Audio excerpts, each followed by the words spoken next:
Olá, tudo bem? Hoje a gente está aqui mais uma vez no nosso encontro na carpintaria e a gente veio entrevistar o padre Anevaí José, que é um padre muito amável, muito querido. Oi. Ele é o reitor do seminário diocesano de Anápolis e a gente veio conversar um pouquinho sobre como é a vida de um reitor, né? O que ele faz, afinal de contas, né? Porque a gente tem uma ideia, assim, de o que é um reitor, afinal de contas, né? A gente vai conversar um pouquinho com ele sobre isso. E aí, a sua câmera é aqui, quando você for fazer propaganda. Ah, muito obrigado. Vocês vão editar depois, né? Vamos. Ainda bem. Porque eu vou falar olhando para ela. Isso. Para você e para ela. Vou intercalando, tá? Pronto, padre. Faz quanto tempo que o senhor é reitor? Então, Sara, que bom receber você aqui, né? Toda a equipe da carpintaria, é uma satisfação enorme e poder estar falando para todos aqueles que nos acompanham. Ser reitor é uma vocação dentro da vocação sacerdotal, porque está ligado ao fato de ser o responsável pela formação dos futuros sacerdotes da diocese. No nosso caso, aqui da Diocese de Anápolis, Goiás. Então, eu diria que ser reitor é uma vocação dentro da vocação e é uma responsabilidade enorme. Imagina, faz quanto tempo que o senhor está aqui? Já estou na reitoria há quase 4 anos, né? No início do próximo ano, completo 4 anos na reitoria aqui do nosso Seminário Maior Diocesano. Pronto. E assim, padre, quais são os principais desafios desta vocação, dentro da vocação? Bom, o grande desafio, eu diria, que é justamente procurar, né, incutir nos jovens, né, que estão em processo formativo aquilo que é pedido pela Igreja, né? A Igreja tem alguns documentos que norteiam o processo formativo. Um que é a nível internacional, eu diria a nível católico, né? A nível universal, que é a Ratio Formationis, né? Sacerdotalis. É uma ratio fundamentalis, né? Uma ratio, um documento fundamental, né? Mais abrangente em linhas de princípios.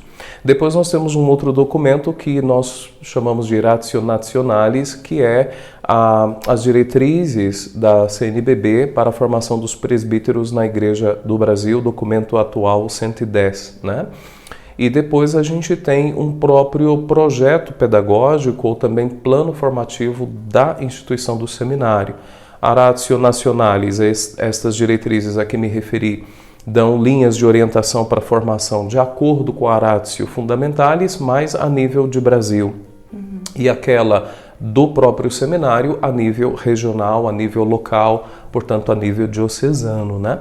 Então nós nos pautamos por esses documentos que abordam 4 dimensões na formação dos seminaristas. E aqui está, né, o desafio, que é trabalhar a dimensão humana, afetiva, né, a dimensão espiritual, a dimensão acadêmica, intelectual e a dimensão pastoral. Então, ao longo de todo o processo formativo, estas 4 dimensões, que estão interrelacionadas, mas elas vão sendo contempladas. Então, a gente recebe os jovens que vêm, né, do mundo, então eles, depois a gente pode até conversar um pouco sobre o processo, né, como ele se dá, e aí durante esse processo a gente vai procurando trabalhar estas dimensões a fim de que se configurem a Cristo bom pastor, né?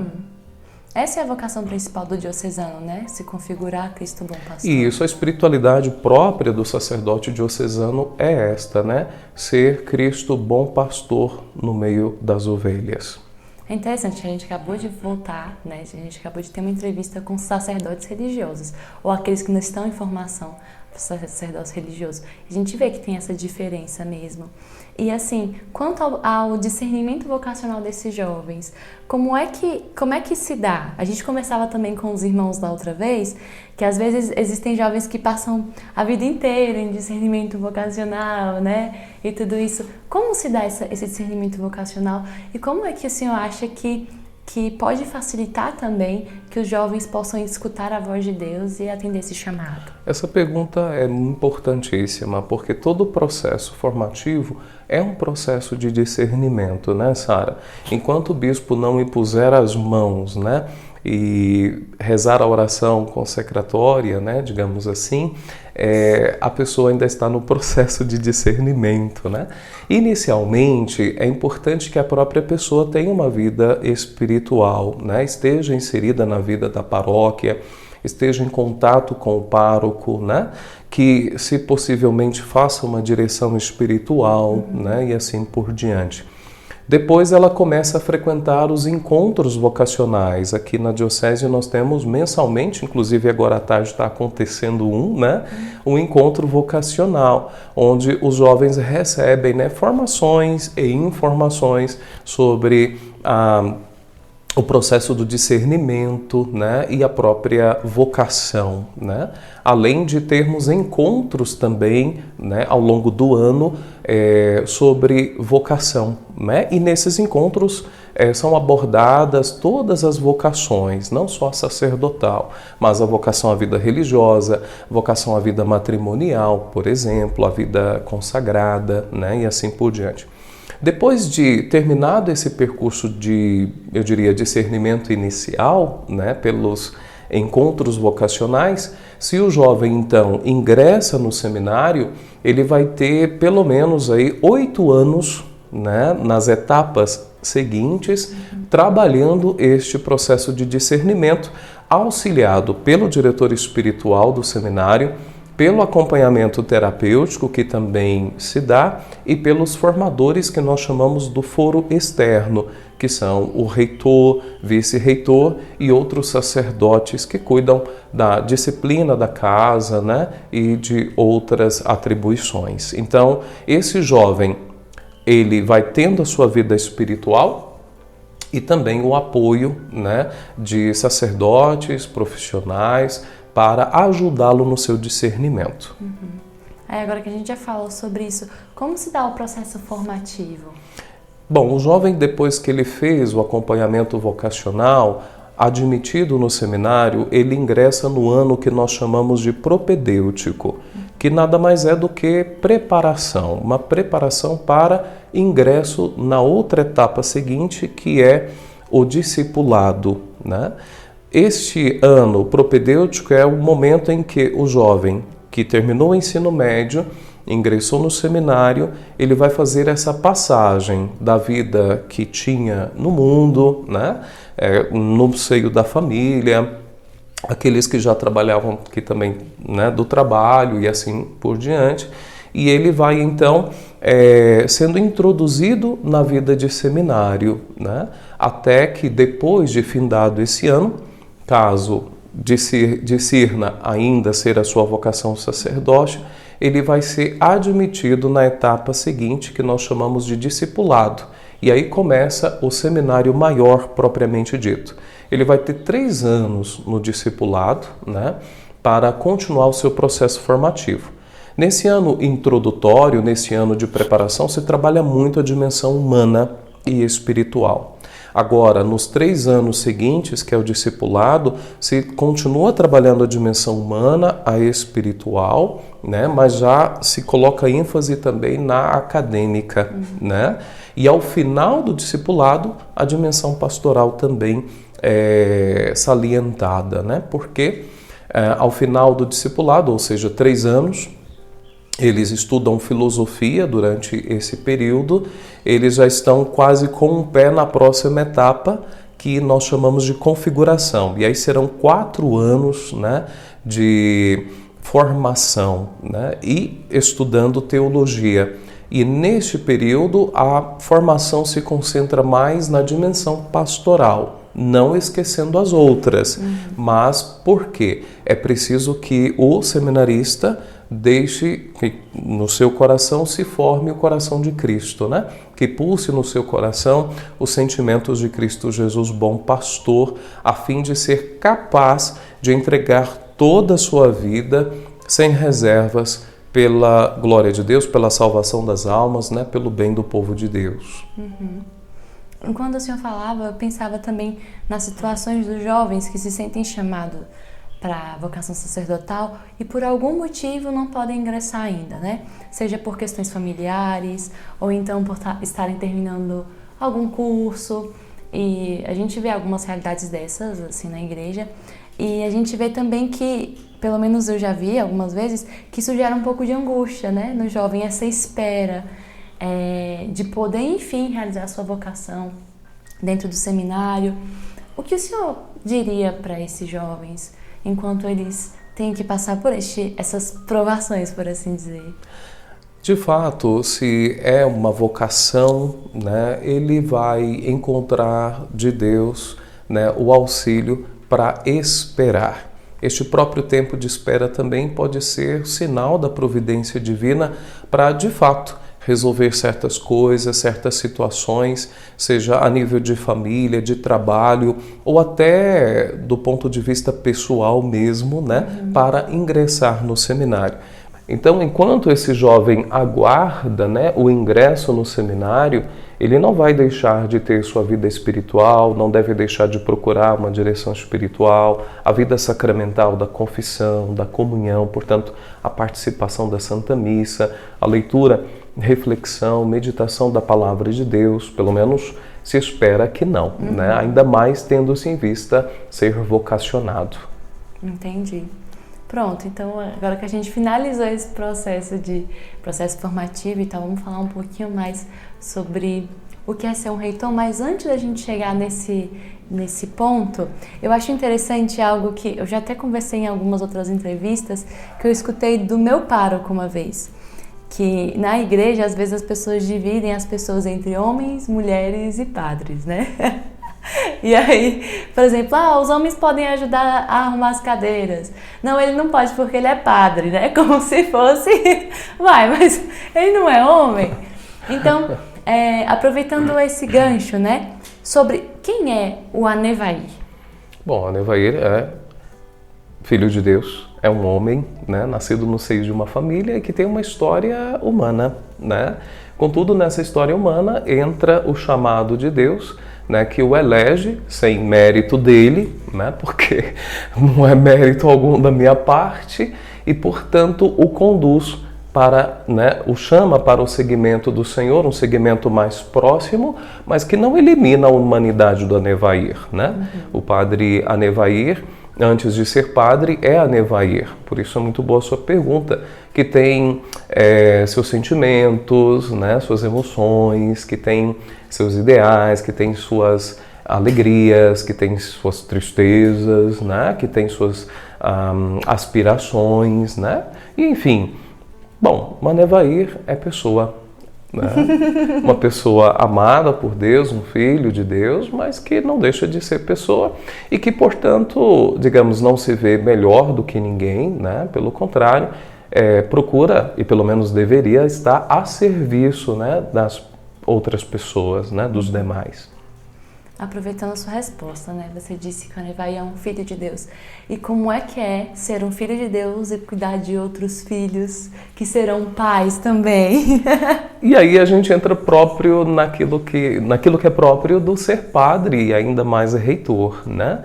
Ou seja, é ser pai, né? É aquele pai que acolhe e que deve representar Deus, né, nesse processo formativo e que, portanto, vai trabalhar, né, estes outros filhos de Deus, né, porque recebe uma graça especial para isso, a gente chama de graça de Estado, né, porque a igreja confia, então a gente confia que é o próprio Deus confiando a gente a essa missão e, consequentemente, dando para a gente essa graça, né, e que procura colaborar com essa graça, né, não atrapalhá-la, pelo menos. E, nesse sentido, paterno, né, que vai corrigindo quando precisa corrigir, que vai pondo disciplina, que vai também amparando quando precisa de amparo, né? Enfim, resumiria nisso ser pai. Isso. E na parte mais prática, o que difere a rotina de um reitor para a rotina de um padre? Bom, a rotina de um padre na paróquia é diversa da rotina do padre reitor no seminário. Porque, bom, na paróquia são missas com os fiéis, são atendimentos de confissão, né, visitas aos enfermos. Então tem as questões administrativas, obras, reformas, colaboradores, né, na paróquia. Na paróquia você tem encontros, você tem atividades com os casais, com as famílias, com os jovens, com as crianças, catequese, etc. O que todo mundo já conhece da vida paroquial, e à frente está o sacerdote, o pároco, né? No seminário, essa realidade muda, né? Claro, nós temos as missas diárias, contudo um reitor ele não atende a confissão dos seus seminaristas, né? Tem o diretor espiritual que o faz, ou outros padres confessores, né? Porque na formação se distingue aquilo que eu disse há pouco, foro externo do foro interno, né? Depois, outra diferença é a disciplina, né? No seminário nós temos um horário, né, que deve ser seguido, e os padres formadores, o padre reitor, acompanha este horário. É ele que estabelece esse horário, amparado, auxiliado por uma equipe formativa, claro, né, outros padres que estão com ele na formação, mas aí acorda mais cedo do que na paróquia, né, por exemplo.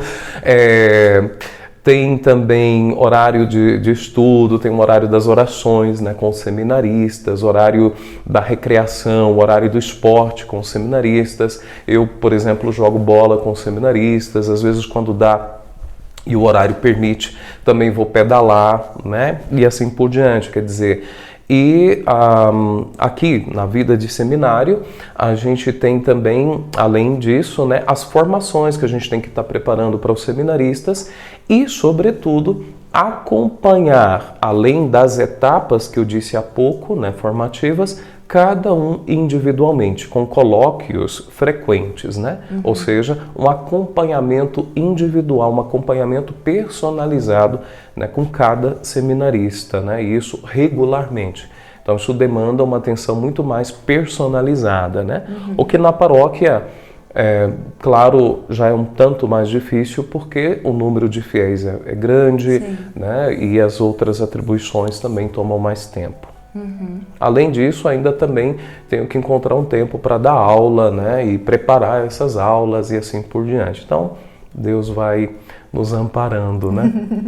Essa parte pedagógica dentro de um seminário também é o senhor quem coordena, mas também tem uma equipe, né? Imagino. Isso mesmo. Então, nós temos uma equipe formativa, Sara. Eu sou o reitor, nós temos o vice-reitor, né? O vice-reitor, ele cuida mais da ordem da disciplina da casa, das equipes de trabalho, porque os seminaristas que limpam a casa são os seminaristas que, né, cuidam, né, e para isso tem que ter uma escala, uma organização, né? O vice-reitor que cuida também de acompanhar a etapa do discipulado, né, e ter os colóquios individuais, pessoais, né, com cada um e assim por diante. Inclusive, atualmente, ele também é o ecônomo da casa. Eu ocupava essa função até o ano passado, mas estava se tornando inviável, né, fazer tanta coisa. Depois tem o que nós chamamos de prefeito de estudos, é outro padre que cuida dessa dimensão acadêmica, né, que acompanha os seminaristas no que tange aos estudos de filosofia, de teologia e outros afins, né? E nós temos o diretor espiritual residente, um padre que está disponível para a direção espiritual dos seminaristas e também para a confissão deles. Claro que estes são os que atuamos na formação aqui dentro, mas tem outros padres que vêm de fora, né, das paróquias, para ajudar nas confissões ou também na direção espiritual, né? Então é um corpo formativo. Não sou, graças a Deus, não estou sozinho. Nossa, ia ser bem pesado. Né? E assim, já pensando na parte burocrática, como é que o senhor tem que lidar com não sei se isso existe, né? Mas com as demandas do bispo e até mesmo com as demandas de Roma. Como é que isso acontece? Porque às vezes a gente tem uma ideia, né? Eu penso, né? De que o Vaticano está ali, a gente está aqui, e como é que a gente liga os dois, né? Já que o senhor também falou sobre os documentos que vêm de Roma, né? Vem da igreja como um todo, da igreja universal. Como é que é esse contato entre as dioceses com o Papa, mas sobretudo com os seminários e o Papa, porque eu acredito que ele também tem uma certa visão, né? Sim, o Papa tem que ter uma sobrevisão de tudo. Para isso, ele conta com organismos que nós chamamos lá no Vaticano de congregações, né? Que seriam os ministérios de um governo, por exemplo. Né? No Brasil, a gente tem o Ministério da Fazenda, a gente tem o Ministério do Turismo, Ministério da Saúde, etc, etc. No Vaticano, né, para auxiliar o Santo Padre, que, puxa, sozinho não daria conta mesmo, impossível, né? A congregação para os bispos, a congregação para a doutrina da fé e a congregação, por exemplo, para o clero. Dentro da congregação para o clero, temos aquele bispo responsável pelos seminários. Então, a intermediação se dá pela congregação para o clero entre o Papa, através deste bispo, com as dioceses ou com as conferências episcopais de cada país. No nosso caso, do Brasil, a CNBB. Né? E a partir da CNBB com as dioceses, e as dioceses, portanto, né, recebem ou também, no sentido contrário, enviam, caso haja alguma demanda, né, para que chegue até a este organismo, a congregação para o clero, e se for o caso, até o Papa. Né? Então, existe esta, digamos, hierarquia, né? Mas existem sim esses canais de ligação, né? Com o Santo Padre. Tem toda uma dinâmica, né? Tem toda uma dinâmica. É muito interessante isso. Sim, a igreja é maravilhosa, muito bem organizada, né? Inclusive, quando a gente montou esse nosso apostolado, uma dos nossos objetivos era esse, de aproximar a igreja dos fiéis. Maravilha. Porque a gente vê isso, né? A gente tira por nós mesmos. A gente tem essa ideia, assim, de que, pronto, a igreja está aqui, ok. O meu contato com Jesus, ok, né? O mais importante, eu estou recebendo Jesus na Eucaristia, eu estou ali com Ele. Mas a gente, às vezes, tem esse distanciamento de não saber como a igreja funciona. Um dia conversávamos, tá bom, ele tem um bispo, tá bom, ele é importante, mas o que ele faz? Né? Sim, eu acho que uma próxima entrevista deve ser com um bispo, eu também né? também acho. Se Dom Paulo César quiser, né? Porque tá muito difícil. Já fica o convite para Dom Paulo. Já fica um convite para ele. E aí, pronto, o que ele faz? E a gente não sabe, porque na cabeça das pessoas fica um pouco daquilo que elas veem. Ele vai celebrar quando tem solenidade nas paróquias, quando as paróquias chamam, e é bem difícil, quando tem crisma. Sim. E aí ele vai almoçar. E o que um bispo faz? Celebra missas importantes e come. Bom, é aquilo que aparece, como você disse, né? E agora no caso do reitor, que nem aparece, né? Porque pronto, o reitor não tem uma paróquia, né? O reitor está no seminário com os seminaristas, né? Então, maravilha, acho que essa informação que vocês estão levando para o pessoal é muito importante. Agradeço, né, também pela iniciativa de vocês. Afinal de contas, seria muito bom se todos conhecessem. À medida que se conhece, vai se amando também mais ainda a igreja, né? E vendo a seriedade com a qual a igreja lida com a formação, né, dos padres, dos sacerdotes, né? Sim, sim. E a gente está sendo também muito especial estar aqui. Foi uma das coisas que a gente pensou também. Como um reitor age, o que ele faz, né? Uhum. E agora, adentrando um pouco mais no lado espiritual, conversávamos hoje pela manhã também, que todo sim gera outros sims. O senhor tem consciência do sim que o senhor deu quando se tornou padre? E também do sim que o senhor deu quando falou, tá bom, serei reitor?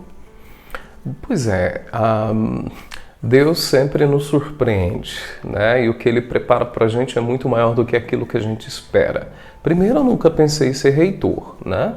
De repente, eu estou na paróquia, na minha vida pastoral, né? O bispo me chama e pergunta, como é que você está? Tudo bem? Tudo bem. Como é que está a paróquia? Ixi, olha, aqui em Anápolis nosso bispo é Dom João, né? Não, Dom João está ótimo, estamos fazendo isso, aquilo outro. Eu falei todo empolgado, né? Ele escutou, tal, depois terminou e disse, pois é, mas pensei em você para assumir o seminário.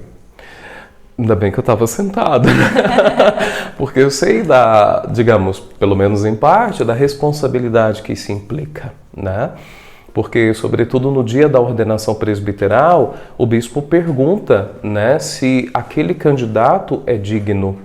E quem responde é o reitor, dizendo: tendo interrogado o povo de Deus, dou testemunho de que fulano foi considerado digno. Então é um momento de muita responsabilidade, né? Agora, claro, o meu sim, que foi dado quando me ordenei, foi aquilo que Deus, né, colocasse na minha vida e que fosse da vontade dele. Portanto, eu tenho para comigo que sempre aquilo que através da igreja Deus me pedir, né, e eu dizendo sim, Ele vai me conceder a graça de cumprir aquela missão, né? E também, se eu perceber em determinado momento que eu não estou sendo capaz, né, ou que talvez não esteja bem, com toda tranquilidade, eu chego para o meu bispo, exponho para ele a situação, não é? Uhum. E então ele vai deliberar se convém continuar ou não, mas é importante ter essa liberdade, primeiro para com Deus e depois para com os superiores, né? Sim. E eu vou partir de uma coisa para outra, assim. Fique à vontade. Quais são os seus santos de devoção? Boa pergunta, né? Sim. São João Maria Vianney, que é o padroeiro dos padres, né? Santa Teresinha do Menino Jesus, né? Tenho também uma estima muito grande por ela. E São João Paulo II, mais recentemente. Pronto, agora eu vou emendar isso com a última coisa que você falou. Tá ótimo. Como é que esses santos te ajudam a viver bem sua espiritualidade, mais especificamente como reitor? São João Maria Vianney, pelo testemunho de vivência do sacerdócio, né? E claro, pela sua intercessão, né? Mais especificamente na função de reitor, de rezar pelos meus formandos, pelos meus seminaristas, né? E, enfim, entender também que é um combate espiritual e que por isso eu preciso, né, cada vez mais contar com a graça de Deus, né? Com Santa Teresinha do Menino Jesus é esse abandonar-se realmente, né, à vontade de Deus, né? E de não me sentir grande, importante ou coisa do gênero, porque às vezes de fora as pessoas acham, né, não tanto as pessoas porque elas não conhecem muito bem o que é ser reitor, mas no meio do clero, muitas vezes, é uma posição que poderia ser, digamos assim, um certo status. Porque o reitor é aquele que, de certa forma, é da confiança do bispo e que, portanto, tem uma grande responsabilidade, né? Então, mas Santa Teresinha me ajuda muito a me manter dentro da real, sabe? De não me achar importante, né? E também de, como criança, né, deixar que Deus vá me conduzindo, né, através daquilo que Ele dispõe para me conduzir na minha missão, né? São João Paulo II, pelo amor à Igreja, né, pelo amor à salvação das almas mesmo. Que homem que se dedicou, né, à Igreja, que se consumiu pela Igreja, né? Ver São João Paulo II definhando, né, se definhando pela enfermidade e, digamos, morrer ali naquela idade, mas se desgastando, né, faz com que eu não coloque limites na minha entrega, na minha doação, né, apesar, claro, das minhas limitações, mas pelo menos procuro e levar adiante esse propósito, né, inspirado em São João Paulo II. E, claro, o amor dele à Virgem Maria, né? Então você sente que esses santos estão próximos a você? Muito próximos, claro, com certeza. Além, claro, do próprio Cristo, né, que é fundamental na celebração eucarística, na adoração eucarística diária, enfim. Padre, as últimas coisas para nós terminarmos a nossa entrevista sobre esse versículo, essa frase de Jesus que ele diz: as portas do inferno não prevalecerão contra ela. A gente tem vivido num mundo em que o cristianismo tem sido cada vez mais apagado, né? Deixado de lado e até mesmo hostilizado, de alguma maneira. E talvez falar da Igreja Católica hoje em dia seja um pouco constrangedor para muitas pessoas. E falar de seminário, ou seja, de um lugar onde se forma padres, parece ser um ataque. Como é que pode pessoas ainda quererem dar tudo por uma ideia na cabeça de muitos, né? E por uma ideia ultrapassada na cabeça de outros, tendo em vista também que durante muito tempo o cristianismo e o catolicismo, eles brilharam na história. Como é que o Senhor vê a sociedade hoje, a maneira como os padres são vistos e até mesmo incluindo os escândalos que acontecem? E como o Senhor acha que a gente deve lidar com isso? Bom, você partiu de uma palavra, né, da Sagrada Escritura que é fundamental, né? A gente não pode perdê-la de vista. As portas do inferno não prevalecerão contra a igreja, né? Ou seja, mesmo com os escândalos, mesmo com este apagamento, digamos assim, do cristianismo, né, nós sabemos que muitas pessoas estão ainda, claro, seguindo a Cristo e se deixando tocar por Ele, fazendo uma experiência do seu amor, da sua graça, assim como ao longo da história.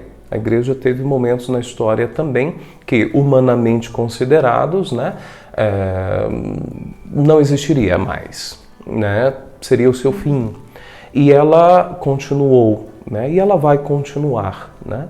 Do ponto de vista humano, Sara, eu diria que, olha, nem nós que fazemos parte da igreja, com nossas mazelas, com os nossos erros, nossos pecados, conseguimos, né, entre aspas, destruir a igreja, né? Isso só vai comprovando agora, do ponto de vista da fé, que ela é obra de Deus. Porque se fosse obra humana, ela não subsistiria, não é verdade? Então agora esse olhar da fé, a gente entender que onde tem pessoas, né, dentro ou fora da igreja, vai ter situações de pecado. Papa Francisco até compara a igreja a um hospital de campanha, né? Na guerra, a gente sabe que o hospital de campanha é justamente aquele hospital que acolhe os soldados que são feridos em batalha, né? E a igreja é esse hospital que acolhe pessoas feridas, que acolhe pecadores. E aí, de fiel a bispo, todos carregam consigo suas mazelas, seus pecados, e que estão procurando, né, cada um à sua medida, se abrir à ação da graça de Deus, né? E o mais bonito é perceber que, não obstante tudo isso e os ataques também externos, né, a igreja subsiste.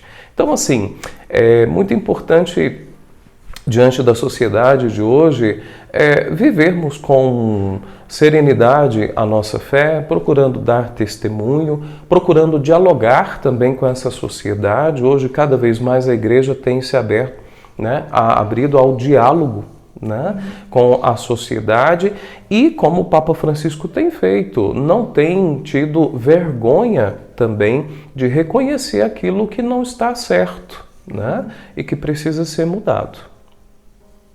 Muito obrigada, padre. Por nada. Para a gente finalizar, vocês quer colocar mais alguma coisa, amor? Alguma pergunta? Nada? Tudo bem? Pronto, se o senhor quiser deixar um convite, falar alguma coisa, a câmera é sua. Ixi, Maria, que resposta, tá bom, tá bom. Bom, Sara, muito obrigado pela oportunidade, né, e a sua equipe. Meus parabéns mais uma vez por essa iniciativa. Fico muito edificado, né, por ver jovens assim, tão interessados em levar a tantas outras pessoas, né, um conhecimento maior sobre a igreja, né, e, digamos, até bastidores, né, o que faz com que a gente se apaixone cada vez mais pela igreja. Mas também a você que nos acompanhou, né, neste bate-papo, né, minha gratidão. E se, sobretudo, você, jovem, sente o chamado ao sacerdócio, procure seu pároco, né, procure fazer um acompanhamento, uma direção espiritual, vida sacramental. Procure a equipe vocacional da sua paróquia ou da sua diocese, se informe quando são os encontros vocacionais, né? Não tenha medo, né? Não tenha medo de abrir as portas do seu coração para Cristo, como nos ensina São João Paulo II, porque vocação acertada é vida feliz. Muito obrigada, Padre. Por nada. Novamente. E aí eu termino puxando um pouco o saco dele, porque eu tive experiência muito edificante também com o Padre Anevaí durante a viagem que nós fizemos para a última jornada no Panamá. E essa experiência de paternidade eu pude comprovar muitas vezes lá, com todos nós que estávamos na jornada, de ver também um Cristo que é sacerdote, um Cristo que guia seu povo, mas um Cristo amigo, um Cristo próximo. Eu posso dizer que a sua presença, Padre, também me fez aproximar de Cristo. Amém. Muito obrigada, viu? Deus abençoe. Eu que agradeço. Amém. Outra coisa que eu gostaria de dizer é que nessa jornada que nós fizemos, nós podemos perceber que o nosso reitor ele tem muitos talentos idiomáticos. E aí, para ele se despedir de vocês, ele vai se despedir nas línguas que ele sabe. Muito obrigada. Assim você me coloca em uma situação embaraçosa, né? Bom, mas nessa hora é aquela hora que dá o branco, né? Esquece tudo. Bom, a primeira, né, a língua que eu sei mesmo é o português, né, gente? Tchau, com Deus, Deus abençoe. Bom, em francês, au revoir, né? Você sabe. Tá tímida? Né? Você me deixou tímido nessa, né? Ou bye, né? I hope to see you again, né? Ou depois vamos dizer hasta luego, arrivederci, e assim vai, tá bom? Assim vai, tá bom? Fica aí a inspiração também pra gente aprender novos idiomas, não só pra falar novos idiomas, mas pra falar para mais corações. Um abraço pra vocês e até mais!